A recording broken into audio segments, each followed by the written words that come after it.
એક આંખમાં આંસુ તો બીજી આંખમાં નવજીવનનું સપનું આંજીને પરણવા જઈ રહેલી એક દીકરી અને આંગણે લગ્નનો અવસર હતો, જેમાં તમામ તૈયારીઓ અને અતિથિઓનું આગમન પણ થઈ ચૂક્યું હતું. પરંતુ આ મંગળ લગ્નના અવસરમાં એક મોટો ખાલીપો હતો તેના પિતાનો. જી હા, કારણ કે પરણવા જઈ રહેલી આ દીકરીના પિતાએ માં ભૌમની રક્ષા કાજે શહીદી વહોરી લીધી હતી. પિતાએ વર્ધીનો રંગ તો ઉજળો કર્યો, પરંતુ આ દીકરીએ કાયમી માટે પોતાના પિતાની છત્રછાયા ગુમાવી દીધી. અને લગ્નની આગલી રાત હતી. એક બાજુ દીકરીની આંખોમાં પિતાની યાદોના આંસુ હતા, તો બીજી બાજુ આ ગામમાં એક બાદ એક વર્ધી પહેરેલા જવાનો ઉતરી રહ્યા હતા. આ જોઈને ગામના તમામ લોકોની આંખો ભીની થઈ ગઈ, કારણ કે માં ભૌમના આ વીર સપૂતો અહીં મહેમાન બનીને નહીં, પરંતુ દીકરીના પિતા બનીને પહોંચ્યા હતા. અને એકની બદલે અનેક વર્ધી પહેરેલા પિતાએ જ્યારે આ દીકરીને ભીની આંખે વિદાય આપી, ત્યારે એવું તે કરુણ દ્રશ્ય સર્જાયું કે ત્યાં હાજર સૌ કોઈ ધ્રુસકે રડવા લાગ્યા. અને આ સમયે દીકરીના માતાએ જે શબ્દો કહ્યા તે સાંભળીને તમારી પણ આંખો ભીની થઈ જશે. નમસ્કાર, આપની સાથે હું છું કૃપાલસિંહ જાડેજા, અને હાલમાં જ પોતાના સાથી શહીદ હરિન્દ્રસિંહના પુત્રીના લગ્નમાં 21 જાટ રેજિમેન્ટના બહાદુર સૈનિકો જ્યારે પિતા બનીને પહોંચ્યા, તે સમગ્ર ઘટના વિશે વિગતે વાત કરીએ. વાત ગુજરાતી પર. ધન્ય છે એ શહીદો જે હસતા મુખે માં ભૌમની રક્ષા કાજે પોતાના પ્રાણની આહુતિ આપવામાં પણ ક્ષણવારનો વિચાર નથી કરતા. ધન્ય છે એ માતાઓ જેમણે પોતાના સપૂતોને માં ભારતીના ચરણે ધર્યા છે. કોઈનો લાડકવાયો કે કોઈનો વીર કે કોઈનો પિતા જ્યારે તિરંગામાં લપેટાઈને આવે છે, ત્યારે ભલભલા માનવી પણ પીડામાં ગરકાવ થઈ જતા હોય છે. પરંતુ એ પીડા કેટલા દિવસની એ જઈને પૂછો કોઈ એ દીકરીને જેને પોતાના જીવનની સૌથી મોટી છત્રછાયા ગુમાવી દીધી છે. જ્યારે કોઈ સૈનિક દેશની રક્ષા કાજે શહીદી વહોરે છે, ત્યારે એ વર્દીનો રંગ પણ ઉજળો થઈ જતો હોય છે. ત્યારે હાલમાં જ એક શહીદ પિતાની દીકરીના લગ્ન હતા, ત્યારે આ લગ્નનો રંગ પણ વર્દીએ જ ઉજળો કર્યો.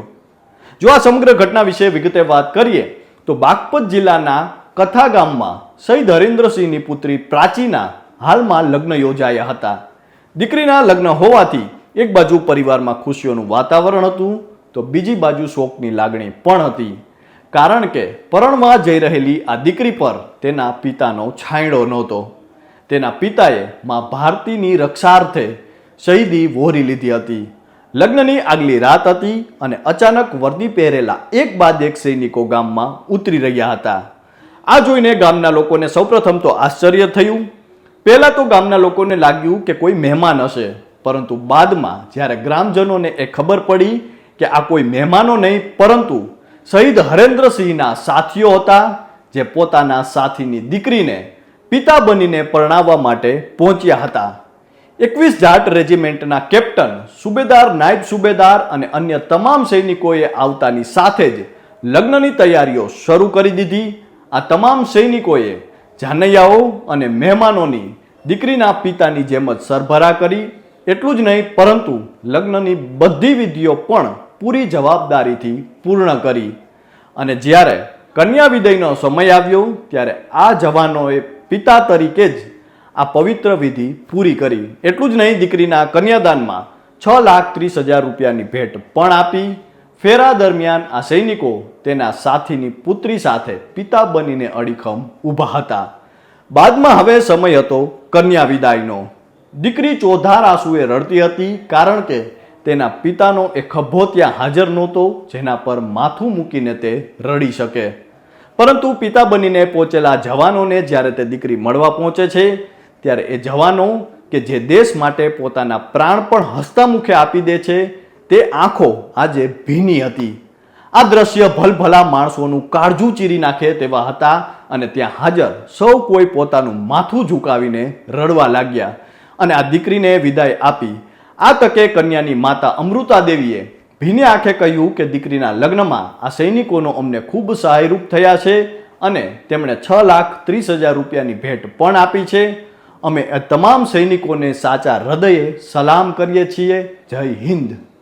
મહત્વનું છે કે શહીદ હરેન્દ્રસિંહને અરુણાચલ પ્રદેશમાં પોસ્ટ કરવામાં આવ્યા હતા અને 2020માં રોડ એક્સિડન્ટમાં તેમણે જીવ ગુમાવ્યો હતો. તેમના ગયા પછી પરિવાર પીડાતો હતો, પરંતુ તેમના લશ્કરી સાથીઓએ એ સાબિત કર્યું કે સૈન્યમાં સાથીદારોનો સંબંધ ફરજ પૂરતો જ મર્યાદિત નથી હોતો, પરંતુ તે જીવનભરનો નાતો છે. ત્યારે આ પ્રકારની ઘટનાઓ સામે આવે છે ત્યારે એ આપણને દર્શાવે છે કે આજે આપણા દેશનો તિરંગો આસમાને લહેરાય છે, તેની પાછળ અનેક માતાઓના કાળજાના કટકા, અનેક પત્નીઓના સેથાના સિંદૂર, અનેક રાખડીની છૂટેલી ગાંઠો અને અનેક દીકરીઓની છત્રછાયાની આહુતિઓ છે. ત્યારે આજે વંદન કરીએ આ બહાદુર સપૂતોના પરિવારોને પણ, જેમના તરફ આપણી ભાગ્યે જ નજર જાય છે. ત્યારે ઝંડા માટે જો કહીએ તો ઝંડા અજર અમર રહેજે, વધ વધ આકાશે જાજે, કો માતાના ખાલી ખોડે આજ બન્યો તું બેટો, કપાળના કંકુડા હારી એને પણ બળ તું દેતો, ઝંડા સાક્ષી રહેજે હો હજારો છાના સ્વાર્પણનો. તો અત્યારે તો બસ આટલું જ. ફરી મળતા રહીશું વાત ગુજરાતી પર.